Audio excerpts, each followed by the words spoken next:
롤랑 바르트 네 번째 구조주의와 새로운 비평입니다.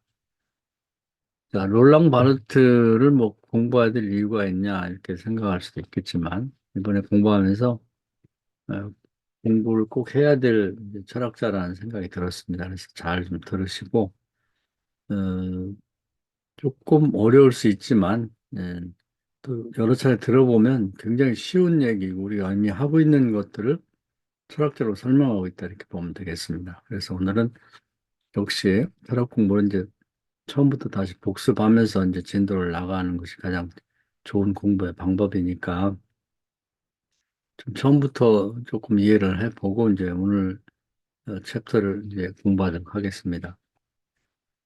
그래서 이제 그 사르트르가 사는 시대, 또 이제 이 롤랑 바르트가 살던 시대는 굉장히 혼란스러운 시대였어요. 그래서 양가성의 시대라 이렇게 이제 한마디로 정리를 하고 있습니다. 그건 뭐냐면 자본주의와 공산주의가 서로 첨예하게 대립을 하고 있었고, 또 어느 편을 들어야지? 어디에다 기반을 둬야 되나? 이제 그것이 혼란스럽죠. 그 시대 사람들이. 그다음에 프랑스 사람들인데 그 독일에게 패배하고 이제 식민지 생활을 하고도 했고 그런가 하면 그것이 굉장히 괴롭고 불편했는데 또 자기 나라는 이 프랑스는 또 알제리를 공격해서 식민지 삼아가지고 그들을 지배하는. 그러니까 뭐가 옳은지 그건 이제 혼란스러운 거죠. 양가성, 양쪽에 가능성이 있는 양다리를 걸치고 있는 시대니까. 그래서 이제 사르트 같은 사람들은 이런 시대에 어, 이런 사회에 뭔가 지식인들이 또 문학자들이 문화인들이 뭔가 참여를 해야 된다. 그래서 안가주망이라고 그러죠. 엔게이지먼트. 또 사회 참여를 해야 된다.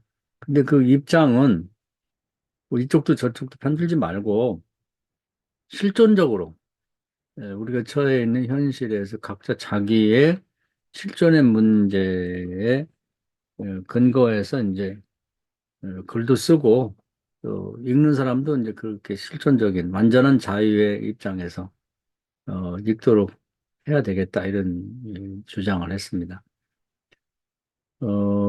그래서 이제 그 당시에 뭐 사르트를 완전한 무신론자니까 뭐 본질적인 거, 뭐 신에서부터 온 어떤 뭐 계명이나 무슨 지시는 말씀 이런 것도 다 무시를 하고 또 인류가 그동안 이게 지향해왔던 뭐 윤리 도덕적인 선행적으로 있었던 그런 것들을 다 무시하고 완전한 자유 안에서 자유롭게 생각하고 자유롭게 글 쓰고 또 읽는 사람도 뭐 공산주의든 뭐 자본주의든 뭐 식민지 지배를 받든 식민지를 만들어서 지배를 하든 관계없이 자기 실존의 입장에서 완전히 자유의 상태에서 글도 쓰고 보기도 하면 좋겠다.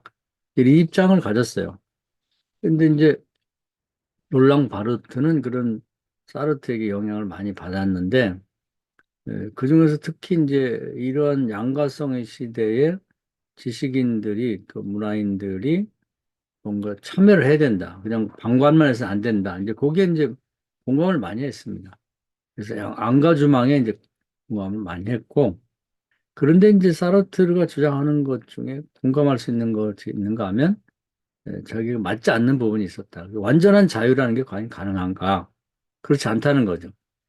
그래서 이 양반은 구조주의적 입장에서 구조적 철학을 많이 받아들이면서 인간은 구조에 갇혀 있다. 그래서 이제 구조주의 시작은 이제 소쉬르의 언어 철학에서 비롯됐죠.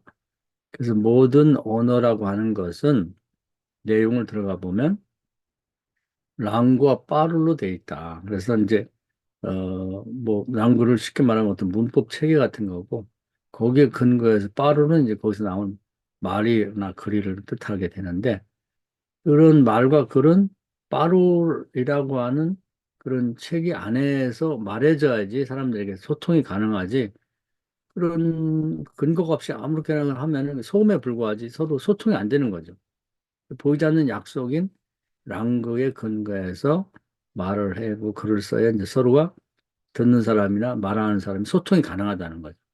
그래서 모든 빠룰은, 즉 말은 에, 그 랑그라고 하는 문법 체계의 근거에 있다. 거기에 구조에 갇혀 있다.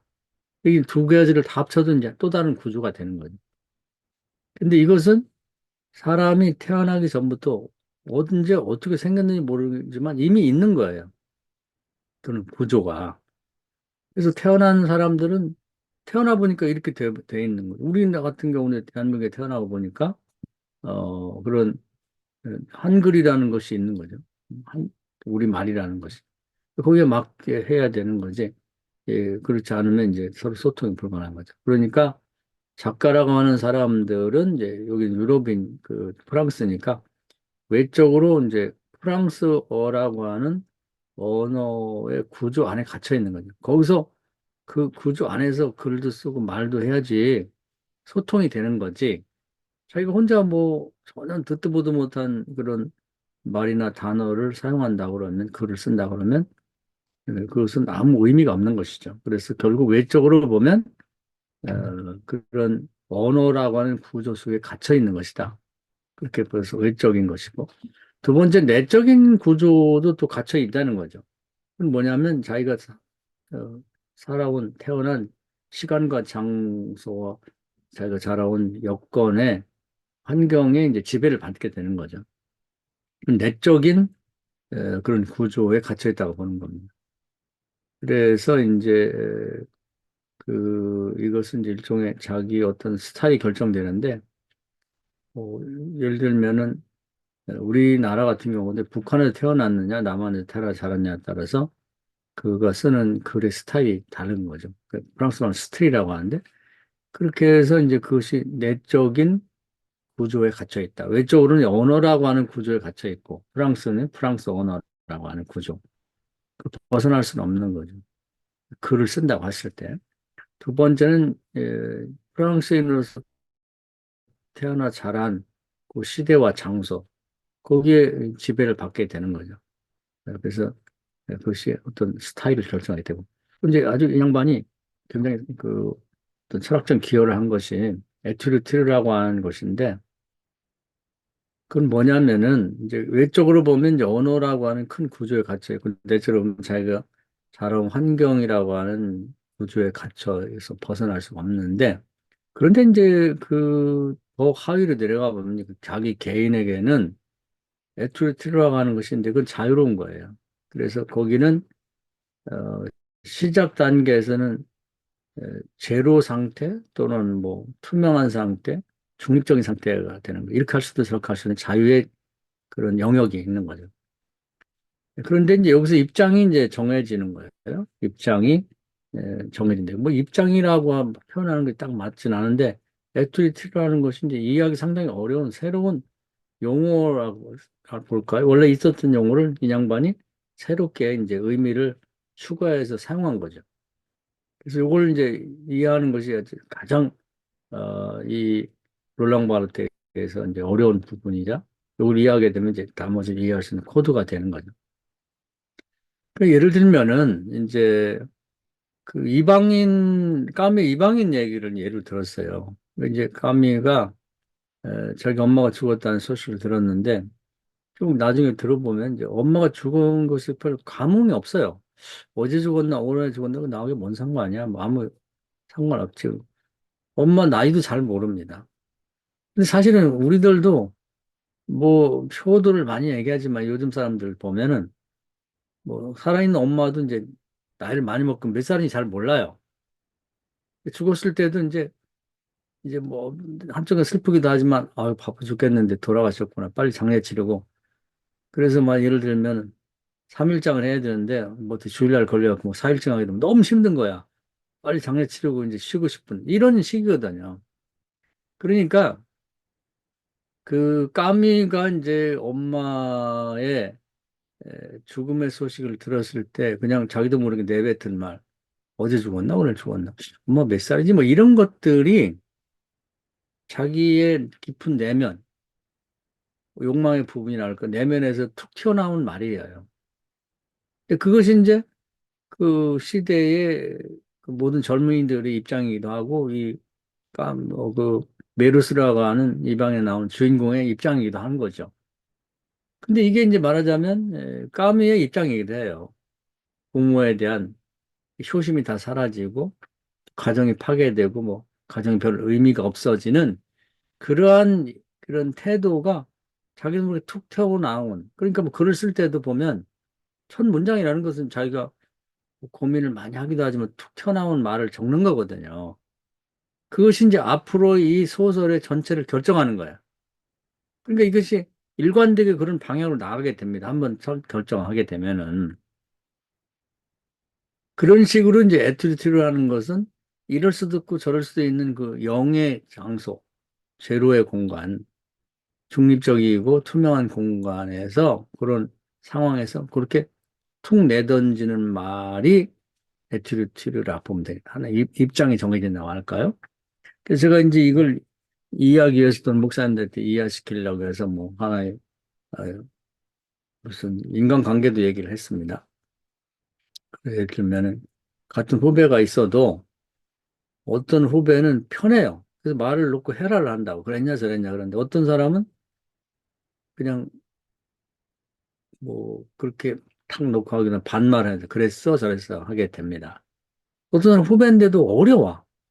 그래서 후배는 말을 놓지 못하고 아, 그랬어요, 저랬어요 하게 되는데 처음에 그렇게 입장을 정하고 애트리티가 결정되면 그대로 하게 되는 거예요.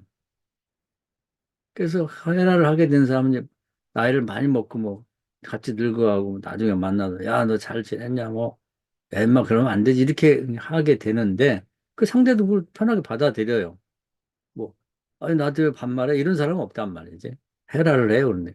근데 어떤 사람은 또 만나면 이제 오랜 후에 뭐 몇 달이 후에 만나고 몇 년 후에 만나 아, 그랬어 저랬어 하게 되는 거예요. 애티튜드가 정해졌기 때문에. 그걸 바꾸지를 못해요. 근데 그 후배라도 나이가 어려도 어렵게 생각되는 후배는 상대가 뭐 아, 편하게 말씀하세요 그래도 아, 그랬어? 이렇게 말하게 된단 말이에요. 처음에 그렇게 정해냈기 때문에 나중에도 그런 식으로 쭉 나가게 된다는 거죠. 그러니까 이 애티튜드라는 게 굉장히 희한한 부분이에요, 그게. 그래서 이제 그런 부분이 있다 하는 것을 이제 얘기를 해줬죠. 그래서 이제 결국은 어, 이 어떤 구조주의적인 입장에서 봤을 때는 그동안 얘기하자는 그 구조들을 이제 쭉그 보다 심도 있게 다룬 거죠. 그래서 외적으로 보면 어떤 작가가 이제 글을 쓸 때 자기 언어라고 하는 이제 외적인 구조에 다 갇혀 있어서 거기서 자유롭게 벗어날 수 없는 거고 자기가 태어나고 자란 환경에 또 내적으로 갇혀 있기 때문에 이건 사람마다 다 다르죠. 그것이 안에 어떤 글의 스타일을 결정하게 되는데 마지막에는 이제 그 자유로운 지점인데 거기서 애튜리티가 정해지면 정할 때는 자유로운데 일단 정해지면 자유롭지 못한 거예요. 거기에 갇히게 되는 거죠. 그 구조에. 그래서 이제 까메 같은 경우도 이제 그 이방인을 쓴 그 첫머리의 그 구조 이렇게 쓸 수도 있고 저렇게 쓸 수도 있는데 그렇게 쓰면로써 그 앞으로의 모든 작품은 거기에 준해서 쓰게 되는 거예요. 그걸 바꿔가지고 새롭게 하기 굉장히 어렵죠. 뭐 완전히 바꿔 살려고 노력하다 보면 되는데 까묘적인 작품이 아니라고 보는 거죠. 그건. 그러니까 예를 들면 어려운 후배, 괜히 후배인데도 어려운데 그랬어요 저랬어 하다 오늘 만나. 야, 너 그랬냐 저랬냐. 그러면 이제 서로가 관계가 모호해지는 이상해지는 거예요. 그 왜 저렇게 말하지? 뭐 잘못 먹었나? 이렇게 되는 거죠. 예, 그래서 어, 이 사르트르가 완전한 자유라고 하는 것에 대해서 그게 아니고 우리는 이제 구조에 갇혀 있는데 외적으로 언어적 구조에 갇혀 있고 내적으로는 자기가 살아온 환경의 구조에 갇혀 있고 또 마지막에는 에트르트르라고 하는 자유로운 상태에서 한 번 결정한 그 결정이라고 한 그것에 구조에 갇히게 된다. 그 안에서 글을 쓰게 된다는 얘기예요. 그게 굉장히 중요한 얘기를 한 거죠. 그러니까 우리가 뭐 이제 설교를 만약에 이제 우리는 뭐 철학을 위한 철학이 아니니까 설교를 한다고 할 때 이제 결국은 이제 언어라는 거 구조에 갇혀 있죠. 그다음에 자기가 자라온 환경, 체험 뭐 이런 것들에 갇혀 있게 되는 거죠. 그래서 거기에 따라 설교를 하게 되는 거. 설교도 하나의 작품이니까.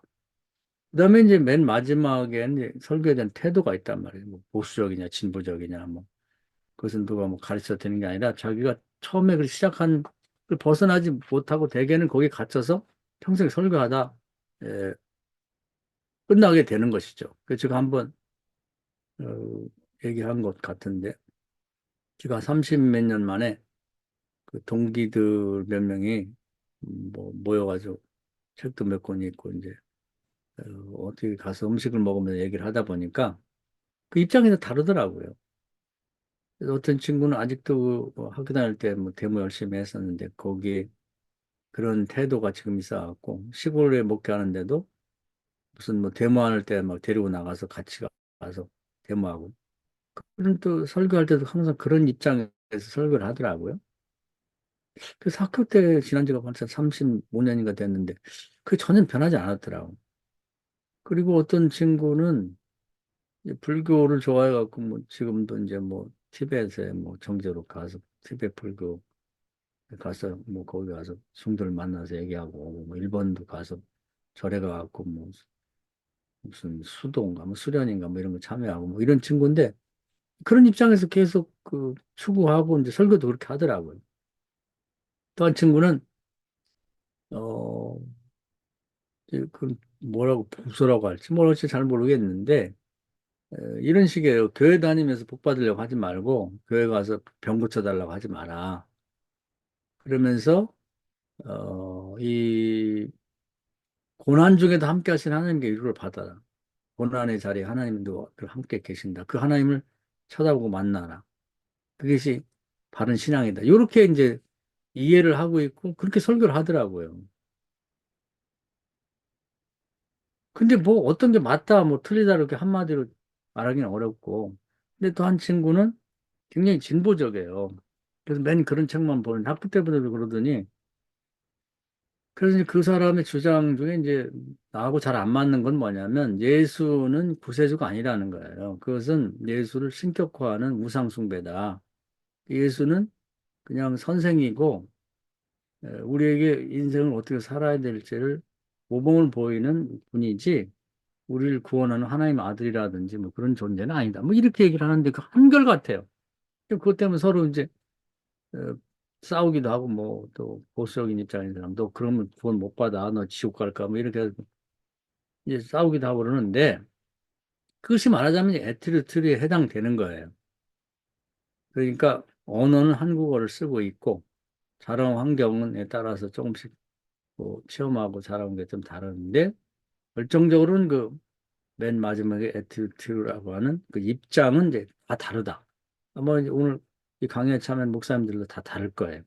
근데 대개 보면 그게 이렇게 할 수도 있고 저렇게 할 수 있는데 뭐 목회를 시작할 때 초기에 결정이 되면 그 잘 바꾸지 않고 그렇게 말하고 그런 책만 읽고 그렇게 설교를 하는 거예요. 그래서 자기는 각자가 한번 나는 에티튜드 이 설교라고 하는 작품인데 이것들 중에 어떠한 에티튜드를 갖고 설교를 계속 하고 있는지 그럼 자기 설교를 이렇게 되짚어 볼 필요가 있어요. 그 입장이라고 할까? 뭐 입장이 딱 떨어진 말은 아닌데 그게 누가 강요한 건 아닌데 한번 정해지면 바꾸기 굉장히 어렵다. 그 길을 쭉 가는 거예요. 그런 얘기를 이제 했고요. 굉장히 중요한 얘기를 했습니다. 그래서 사르트르처럼 완전한 자유는 아니고 구주에 갇혀 있다 이런 얘기를 했고 그 다음에 또 이제 기호학과 이제 그 탈신화, 비신화 얘기입니다. 이것도 굉장히 중요한 걸 얘기해 주고 있어요. 그래서 우리가 기호를 얘기할 때는 언어와 관련돼서 징후가 있고 상징이 있고 기호가 있다고 그랬죠. 그 징후는 직접적인 관련이 있는 거예요. 그래서 검은 구름이 하늘에 가득하면 이제 비가 오겠구나. 이건 직접 관련이 있는 거죠. 근데 이제 상징은 뭐냐면 화장실 갔을 때 동그라미 있고 이제 네모 있고 발이 두 개 있으면 이제 그런 간략한 그림이 있으면 아, 이건 남자 화장실이다. 그런데 동그라미 있고 네모 있고 밑에 세모가 있어. 치마를 상징하고. 치마가 있으면, 세모가 있으면, 아, 치마 입은 여자군. 이렇게 간접적인 관련을 가진 거. 이런 그걸 상징이라고 그래요. 근데 기호는 완전히 달라요. 이게 굉장히 묘한 건데, 소시르의 그 언어 철학의 핵심적인 거예요. 뭐냐면, 뭐, 다양한 예를 들면 헷갈리니까 제가 같은 예를 반복해 드리는데, 바다에서 생물이 처음 잡혔단 말이에요. 머리는 세모지고, 몸통은 네모지고, 발이 12개 있는데, 이게 뭐지? 이제 그 생물 자체가 있는 거죠. 근데 원래는 이름이 없었어요. 근데 누가 언제 붙였는지는 몰라. 이게 묘한 거예요. 뭐 하나님이, 물론 뭐 성경에 보면은, 뭐 아담 보고 뭐 이름을 붙이라고 해갖고 붙였다고 하는 말도 있지만, 그 성경 얘기고, 철학적인 입장에서 보면, 언제 누가 이름을 붙였는지 모르지만은, 우리나라 같으면 이렇게 붙일 수도 있고 저렇게도 붙일 수가 있어요. 원래 이름이 없는 거니까. 그 북한에서는 그걸 뭐라고 하냐면 낙지라고 붙였어요. 남한에서는 오징어라고 붙였단 말이에요. 근데 그게 그냥 그렇게 부르다 보니까 원래 그 이름인 줄 아는 거예요. 근데 원래는 전혀 관련이 없는 그 기의에 대한 기표를 붙인 건데 그걸 반복 사용하다 보니까 당연히 그런 것처럼 인식하는 것 뿐이죠. 이게 이제 언어예요. 근데 이제 이걸 가두다가 다른 데 적용을 해본 거예요. 뭐냐면 신화라고 하는 것이, 그래 기호학은 이제 그 얘기고요. 그 다음에 이제 신화라고 하는 것에 대해서 이제 그 에, 기호 언어가 기호라고 하는 것을 가져다가 이제 적용을 해서 분석을 한 거죠. 그 신화라는 것이 이제 원래 이름이 미토스죠. 미토스는 허구라는 뜻이거든요.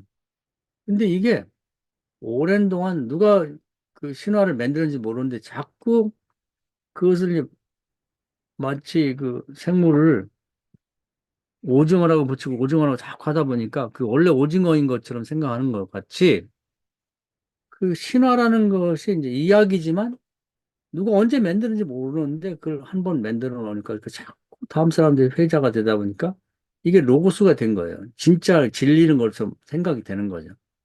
제가 한 가지 비유를 들었죠. 프로메테우스라는 사람이 있는데 예를 들면 불이 있어요, 불. 근데 불이 이게 언제 누가 만들었지? 불이 어디서 온 거야? 이렇게 궁금증을 가졌을 때 누군가가 신화를 통해서 그걸 설명하게 된 거예요. 근데 그걸 없는 얘기를 지어낸 거지. 미토스지, 허구. 프로메테우스라는 신이 제우스하고 뭐 사이가 안 좋아가지고 뭐 인간에 대해서 뭐 경쟁을 하다가 결국 이제 그 미움을 받아갖고 인간들에게 있는 불을 제우스가 다 가져가 버렸다. 근데 이제 인간을 불쌍히 여긴 프로메테우스가 뭐 무슨 어, 뭐 회양목인가 하는 것에다가 불을 숨겨 가지고 와가지고 인간에게 불을 줬다는 거예요. 그래서 인류에게 불이 생겼다. 불을 다시 갖게 되었다. 그러니까 어렵게 해서 불을 갖게 됐다는 거죠. 그리고 이제 그 대가로 프로메테우스는 제우스에게 미움을 받아가지고 코코사스 산에 또 바위에 이제 결박돼 있다는 쇠사슬에. 그리고 독수리가 날라와갖고 그 심장을 파먹는데 또 이제 다 파먹고 나면 다시 심장이 생겨갖고 계속해서 지금도 그 심장을 파먹기는 고통을 겪고 있다. 뭐 이런 얘기를 누가 만들어낸 거예요. 신기하죠? 그러니까 세모지고 네모지고 발 12개 있는 생물에다가 누가 오징어라고 이름 붙인 것처럼 불이라고 하는 것이 왜 생겼는지 하는 거에 대해서 이야기를 붙인 거예요. 기호를 붙인 거지. 기호를 붙이듯이 이야기를 붙인 게 신화입니다. 근데 그것이 이제 미토스 허구인데 누가 언제 붙였는지 몰라요. 마치 어, 그 생물에다가 바다 생물에다가 오징어라고 이름 붙인 게 도대체 누가 붙인 거예요? 언제? 그걸 모르듯이 불이 왜 생겼는지 하는 질문에 대해서 프로메테우스의 신화를 만들어서 붙인 게 누가 붙였는지 모르는 거죠. 이게 신비로운 거예요. 근데 이게 자꾸 반복되다 보니까 그것이 나중에는 미토스가 로고스화 됐는데 진리 비슷한 게 된 거예요. 그래서 마치 그것이 이제 여기 설명에 의하면 보편적인 것이고 그것이 이제 무시간적인 것, 자연적인 것. 그런 걸로 인식이 된 거예요. 자연적인 것은 이제 우리 자연을 철학 때 배웠죠. 본래 그러한 것, 본래 불에 대한 그런 신화가 원래 있었던 걸로 인식이 되는 거죠. 그 로고스화 돼버린 거예요. 이제 그런 식으로 그 모든 신화는 만들어졌고 미토스가 로고스화 된 거라고 보는 건데 그게 과거의 그리스 로마 신화에서 끝나는 게 아니라 지금도 수없이 계속해서 신화가 만들어지고 있다는 거예요. 그런 방식으로. 그 여러 가지 예가 나오고 있지만은 예를 들면은 뭐 이제 그 패션 얘기도 나왔죠. 그 신화가 많이 만들어진다. 그러니까 뭐 온 초겨울에 보니까 어떤 디자이너가 이제 명동이나 어떤 뭐 강남에 나가 보니까 아주 매력적인 아가씨들이 예, 짧은 숏 패딩 하얀색을 입고 걸어가는데 너무 멋진 거예요. 근데 그 공교롭게도 한 명 보고 두 명, 세 명을 봤어요. 이런 거. 아, 올해는 이걸로 나가야겠다.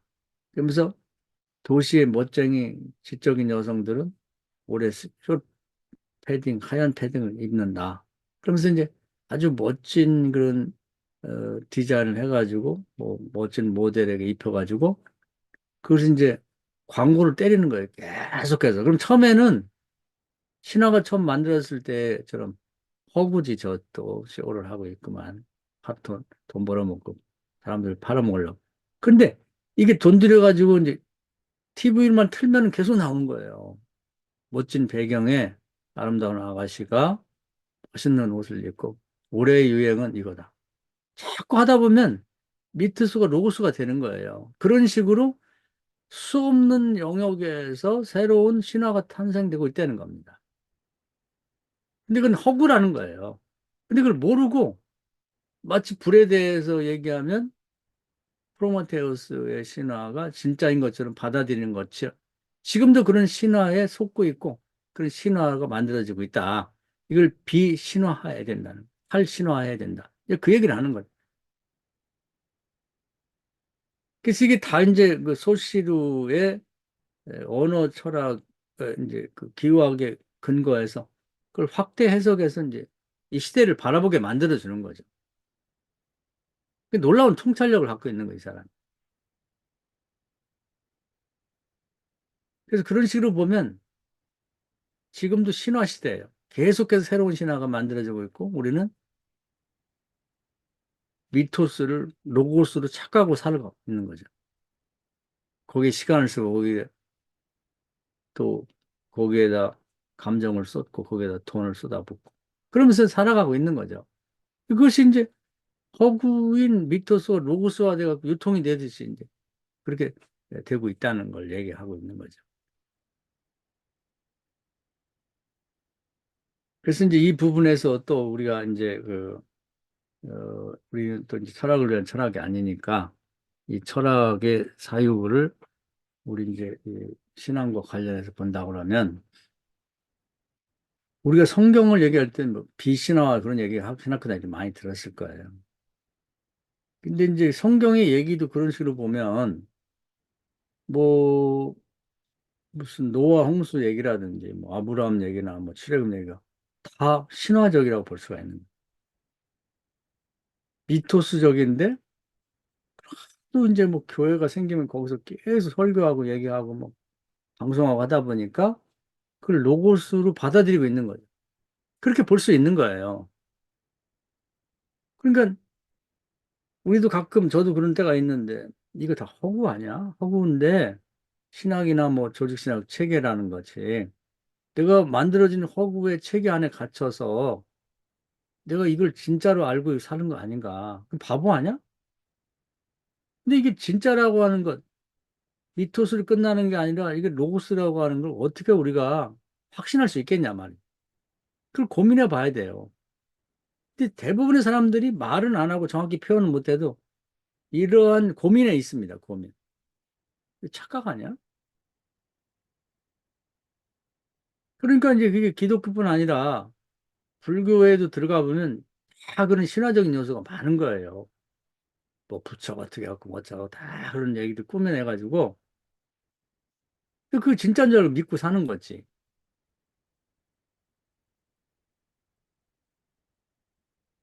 그러면 이제 성경에서는 그걸 어떻게 해결하고 있느냐? 그것은 미토스가 아니고 로고스라고 하는 걸 성경에서는 기적과 표적과 이적을 통해서 예, 그걸 증명하고 있는 거죠. 그 예를 들면은 그 가장 신비롭기도 하고 그다음에 이제 그 신화적인 얘기는 이제 출애굽할 때 홍해가 갈라진 얘기예요. 그건 그 시대를 경험한 사람들은 확실하게 알겠지만은 그 후대에 듣는 사람들은 우리를 포함해서 에이 그게 되겠어? 특히 신학자들은 뭐 특히 근대 신학을 하는 사람들은 아주 경계를 일으키죠. 이게 말이 되냐? 과학적으로. 그래 그걸 이해해 보려고 뭐 저녁 노을이 질 때 무슨 갈대밭을 가는 것이 착시를 일으켜가지고 바닷물을 건너는 것처럼 보였을 것이다. 갈대가 흔들리는 것이 파도로 보여. 뭐 이런 식으로 그걸 어떻게든지 사실이 아니라고 하는 걸 얘기하려고 하는 거죠. 근데 아마 그게 출애굽 때도 보면 이제 그때 살았던 사람들이 출애굽이 끝난 다음에 이제 되게 광야에서 죽었잖아요. 그리고 이제 가나안 땅에 들어가는 사람들은 광야에서 태어난 아이들이라고. 그럼 아버지나 할아버지가 죽기 전에 야 우리가 홍해를 이렇게 건너왔다는 아이가 말이 되는 소리예요. 이렇게 생각할 수 있단 말이에요. 신화적인 걸로 보는 거지. 그 미토스가 로고스가 된 걸로 이제 그렇게 여길 수가 있단 말이에요. 근데 지금도 그런 생각을 우리 가질 수가 있다. 그럼 하나님은 어떻게 하느냐? 그것이 미토스로 끝나는 게 아니고 로고스라고 하는 걸 요단강을 건너갈 때 보여주는 거예요. 장소가 바뀌었지만 홍해가 갈라지는 거나 요단강이 갈라지는 거나 똑같거든요. 그래서 다음 세대들이 경험하게 만드는 거죠. 아, 이게 미토스가 아니고 정말 로고스였구나. 그러니까 우리 생각 요단강은 뭐 비교가 안 되는 것처럼 보이지만은 그 홍해하고 거기 그걸 잘 읽어보면은 가장 깊은 곳에 그리고 비가 가장 많이 와갖고 뚝이 넘치는 그 장소로 그 시기에 건너라고 그래. 요 홍해를 건너는 거나 규모는 자 똑같아요. 그래 그 시대 사람들이 아 이게 진짜구나. 미토스가 아니구나. 허구가 아니었구나. 그걸 깨닫게 되는 거죠. 하나님 이런 방식으로 미토스가 아니고 로고스라고 하는 걸 성경에서 보여주는 거죠. 이게 다른 종교하고 다른 거예요. 그러면 이제 또 가나안 땅에 들어가고 오랜 세월이 지나니까 두 가지 과거의 전례가 있는데 홍해를 갈라지고 요단강 갈라졌다. 그럼 그 다음 싸움에 또 생겨난 태어난 아이들은 에이 그 말 되겠어요. 미토스지 허구지 미토스가 로고스가 된 거겠지 이렇게 생각할 수 있는데 열왕시대에 와 보면은 그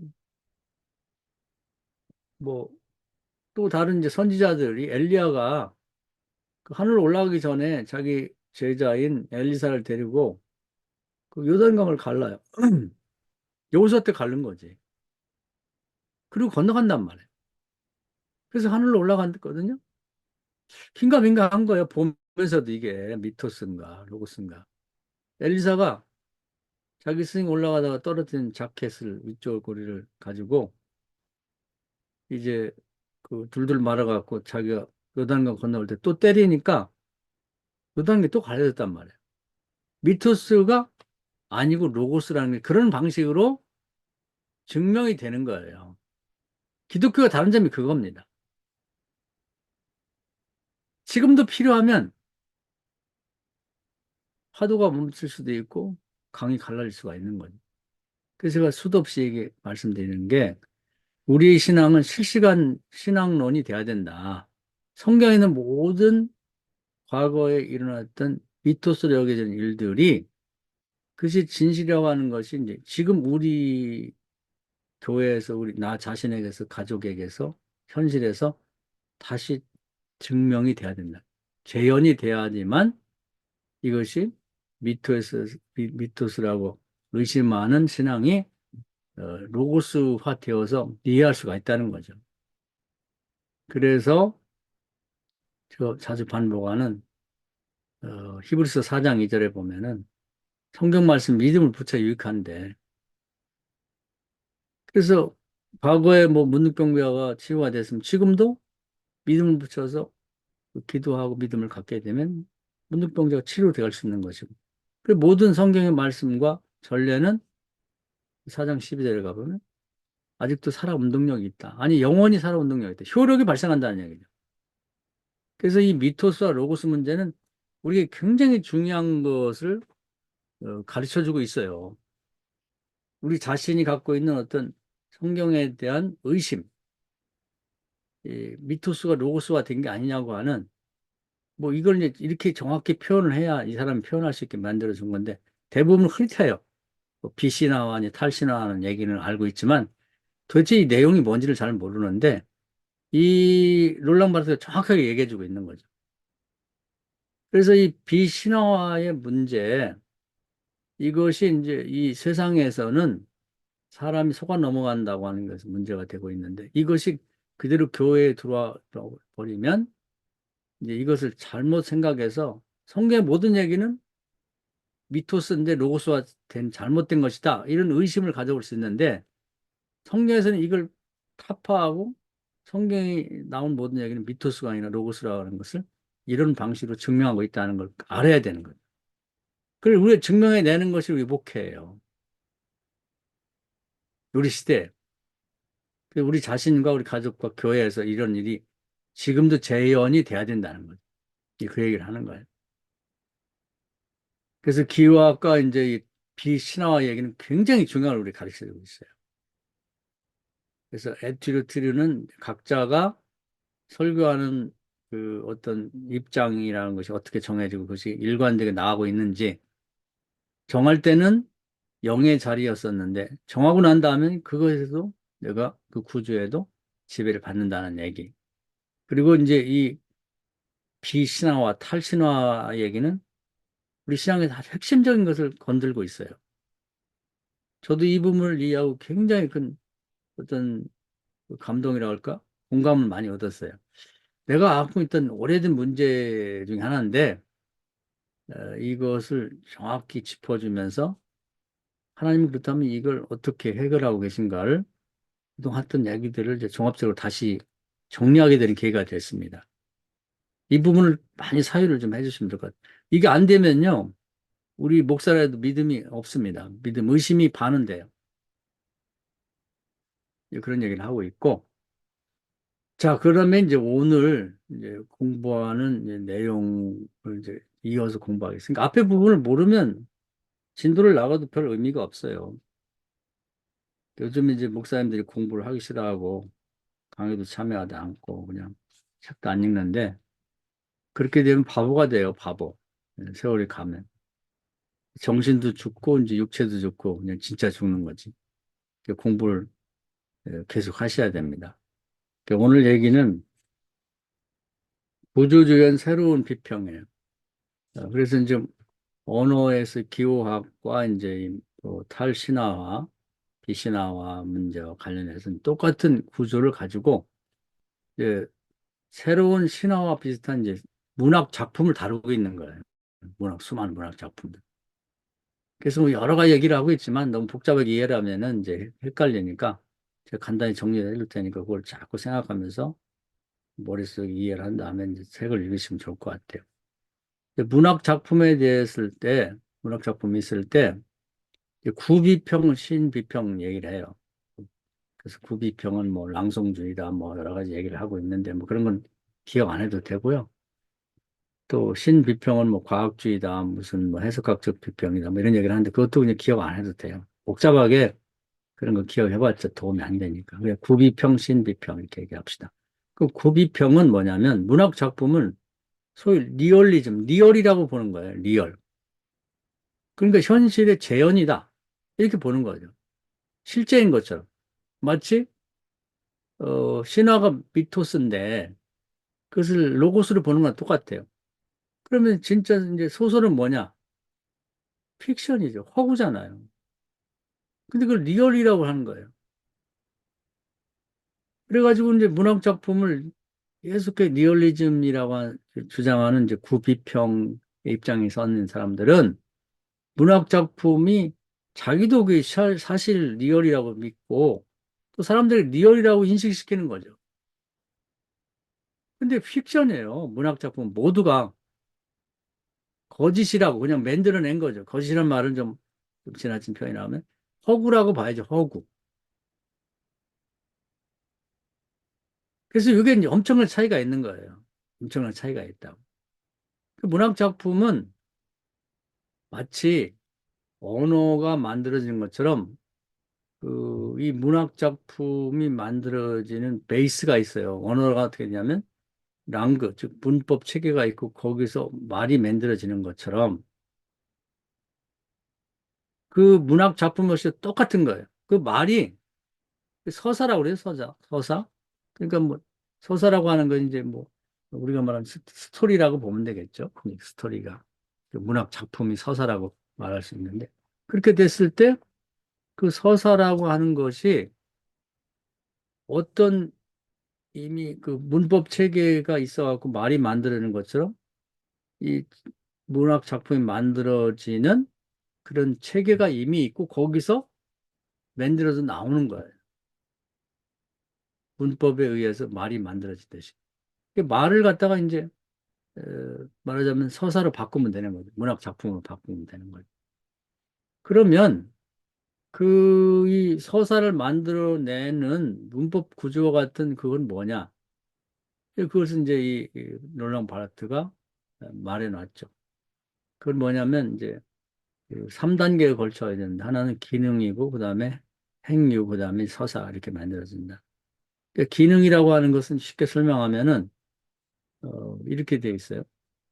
그 주어와 목적어가 있고 중간에 수로가 있다. 우리나라는 이제 주어, 뭐 목적어, 뭐 동사 이렇게 되는데 이제 우리말보다는 그 프랑스어나 외국의 말을 따르면은 주어와 동사와 목적어가 있다. 그럼 주어와 동사는 변하지 않아요. 근데 그 중간에 동사가 변한단 말이에요. 나는 그녀를 그러니까 근데 이제 사랑한다 이렇게 돼 있을 때 우리말은 나는 그녀를 사랑한다고 목적어가 먼저 나오는데 외국말을 보면 나는 사랑한다 그녀를 이렇게 된단 말이에요. 그럼 사랑한다고 하는 부분에서 여러 말이 바뀔 수가 있어요. 나는 그녀를 뭐 나는 사랑한다 그녀를 이렇게 되는데 나는 미워한다 그녀를 나는 그녀를 죽이고 싶다 그녀를 나는 그녀를 뭐 껴안고 싶다 뽀뽀하고 싶다 뭐 이런 식으로 계속해서 말이 바뀔 수가 있는 거예요. 그래서 이제 여기서는 그걸 뭐라고 표현하냐면 이렇게 늘어놓는 거 옆으로 늘어놓는 것을 통합적인 수평적으로 늘어놓는 거죠. 이렇게 나는 사랑한다 그녀를 이런 것. 근데 이제 중간에 그 동사 부분에서 그것을 이제 이렇게 어, 자꾸 여러 말을 바꿀 수 있는 그 부분을 뭐라고 하냐면 계열적이라고 해요. 또 연상적이라고 수직적이라고 한다. 그러니까 수평적이고 수직적이다 보면 그 기능의 부분에서 맨 밑바닥에서는 옆으로 수평적으로 이제 늘어놓는 배치하는 뭐 이런 거 다 똑같은 얘기예요. 쉽게 수평적으로 늘어놓는 그런 기능 그 부분이 있고 그 맨 밑바닥 기능의 부분에서는 수직적으로 연상해서 이렇게 바꿀 수 있는 부분이 있다 이렇게 보면 되겠어요. 그래가지고 이제 그것이 결국은 이제 한 층위로 올라가게 되면 행위들로 나타나는데 기능적인 것들 중에서 특히 그 중간에 동사 부분이 이렇게 결정이 되면서 어떤 행위가 결정돼요. 나는 사랑한다 그녀를 하면 아 사랑한다고 하는 행위가 이제 결정이 되는 거죠. 아니면 그 나는 미워한다 그녀를 하면 미워한다 부분이 이제 행위가 결정이 되는 거예요. 미워함으로 결정이 되는 거예요. 그럼 그것이 종합되어서 하나의 서사가 만들어진다. 이렇게 보는 거예요. 그래서 이런 내적인 구조, 기능적인 것과 행위적인 것과 그리고 거기에서 만들어진 서사, 이렇게 해서 서사가 탄생한다는 거예요. 만들어지는 거죠. 그 모든 작품이 다 그런 식이 된다는 거예요.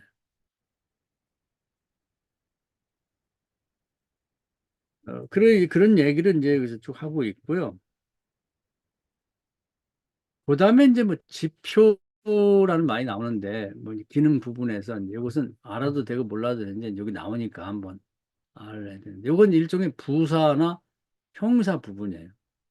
그 인딕스라고 되는데 원래 인덱스입니다. 인덱스인데 복수로 쓰면 인덱스라고 표현하는데 이건 목록이라고도 되어 있고 색인이라고도 표현이 되는데 용어 해설에서는 쉽게 말하면 이제 이 기능적인 부분에서 이제 나는 사랑한다 그녀를 이렇게 했을 때 나와 그녀는 변하지 않고 사랑한다 부분이 이제 연상적으로 또는 수직적으로 이제 바뀔 수가 있잖아요.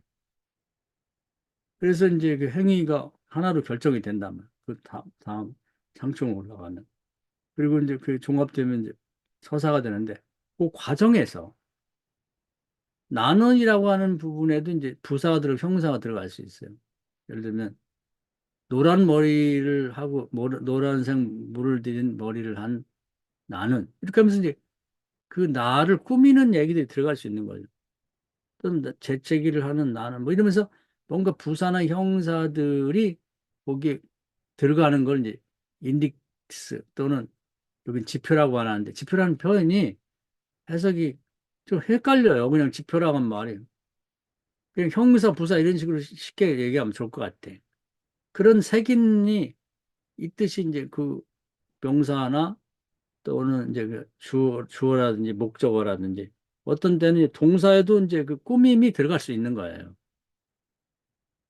이런 여러 가지 그 뭐 꾸밈이 이제 들어가서 간단하게 처음에는 이제 그냥 주어, 동사, 목적어로 이제 기능이 단순화됐다가 이 인딕스가 들어가면서 이제 다양하게 여러 가지 들어가게 되는 거죠. 그래서 이제 뭐 말이 많은 그 만연체로 이제 쓰는 그 작가는 이 인덱스가 굉장히 많은 거예요. 뭐 머리 모양에다 뭐 눈동자가 뭐 입술이 맹두 같고 뭐 목이 가늘고 뭐 옷은 멀리 입고 신발은 뭐 이런 식으로 계속해서 그 이제 그 인덱스 그 색인을 첨가하듯이 계속 해가지고 복잡하게 만들어 갖고 그 다음 단계 상위층의 행위의 부분에 결정 종합이 되는 거죠. 그러면서 마지막에는 이제 그런 것들이 다 조합돼서 하나의 서사가 만들어진다. 이렇게 보면 되는 거죠. 그리고 이제 이 서사가 하나로 끝나면 단편이 되는 거고 서사가 여러 가지가 모아지면 장편이 되는 거죠. 근데 그런 내적인 구조 안에서 이 소설이 이제 서사가 하나가 생겨진다는 거예요. 근데 이게 말하자면 하나님이 뭐 그렇게 꼭 하라고 해서 만들어진 것도 아니고 또 여기서 굉장히 중요한 얘기를 하는데 뭐냐면 이 서사라는 것이 작가가 창작해서 만들어진 게 아니라는 겁니다.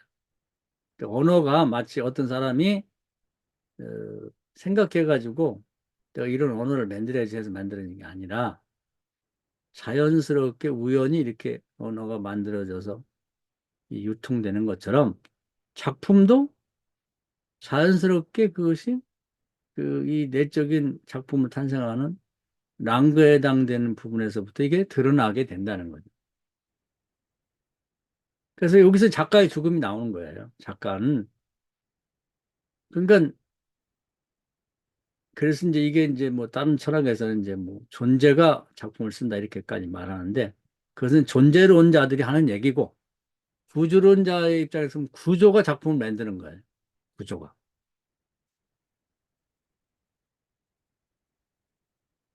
그래서 이제 그 이 작품에서 또 인간에 대한 그 인물이 굉장히 중요한데 그 인물에 대해서 얘기를 하고 있죠. 인물에 대해서도 뭐 그걸 뭐 굉장하게 무슨 뭐 노력을 해가지고 뭘 이렇게 창작하고 그런 게 아니라 창조하는 게 아니라 딱 인물에 대해서 고정돼 있어요. 그 베이스 틀이 구조가 있는데 뭐냐면 주체와 객체, 주는 자와 받는 자, 도움을 주는 자와 반대하는 자. 이런 구조에 딱 있는 거죠. 거기에서 벗어나질 않아요.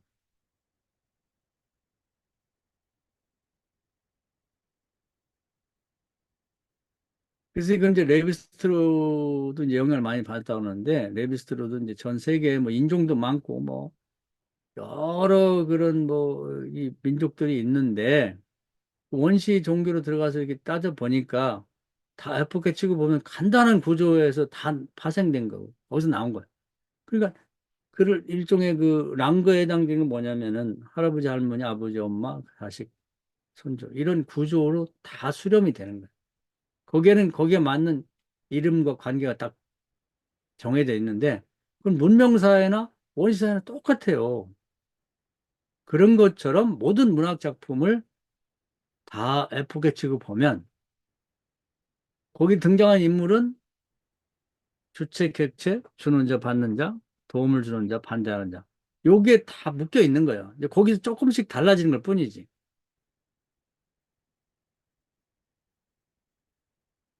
그리고 모든 서사라고 하는 그 소설이라고 하는 것들이 받아보면 기능적인 것, 주어, 그다음에 동사, 목적어를 옆으로 펼쳐 놓은 것으로 다 그런 식으로 형태가 짜여져 있는 거예요. 그리고 동사 부분에서는 뭐 다양한 연상을 통해서 뭐 미워한다, 좋아한다, 사랑한다, 뭐 되살렸다, 뭐 도와줬다 이런 식으로 그것이 이제 거기 꾸며져서 이제 수직적인 관계가 유지가 되고 그리고 이제 거기 이제 인덱스라고 하는 이제 그걸 꾸미는 형사 부사가 붙어가지고 그 기능적인 데서부터 행동하는 대로 통합이 되고 그것이 모아져서 하나의 서사가 이루어진다. 하나의 서사는 하나 단편이 되는 거고 서사를 묶으면 장편이 되는 거고 이렇게 된다는 거죠. 이런 식으로 다 돼 있는 거예요. 다 까보면 그렇다. 이 말이에요. 거기서 벗어나는 건 하나도 없다. 인류도 뭐 수많은 인종이 많고 뭐 문명사회 뭐 원시사회에 있어도 다 벗겨보면 가정의 구조가 딱 정해져 있는 것. 거기서부터 조금씩 변화가 되는 것 같이 그런 구조가 있는 것처럼 모든 문학 작품을 다 껍질을 벗겨보면 이런 내적 구조에서부터 다 나온 거다 이 말이에요. 그리고 작가가 처음부터 뭐 창조를 해가지고 뭐 없는 걸 이렇게 만들어내는 것으로 보이지만은 알고 보면 그러한 구조 안에서 그런 작품들이 드러나게 되는 것이다. 알고 보면 구조가 작품을 만들어내는 거지 작가가 하는 건 아니다.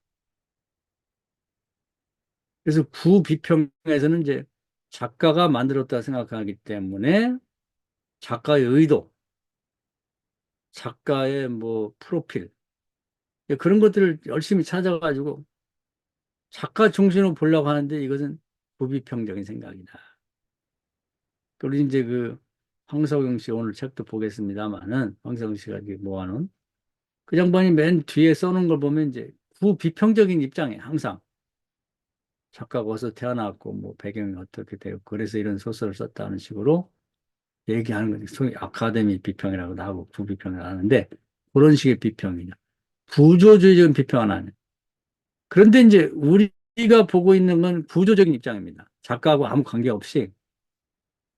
그래서 이제 구비평에서는 그게 화자가 항상 작가라고 보는데 우리는 그렇게 보질 않고 화자는 작품 속에 등장한 또 다른 인물이에요. 이 작가, 글을 쓴 작가하고 아무 관계가 없는 그런 입장에서 보는 거죠.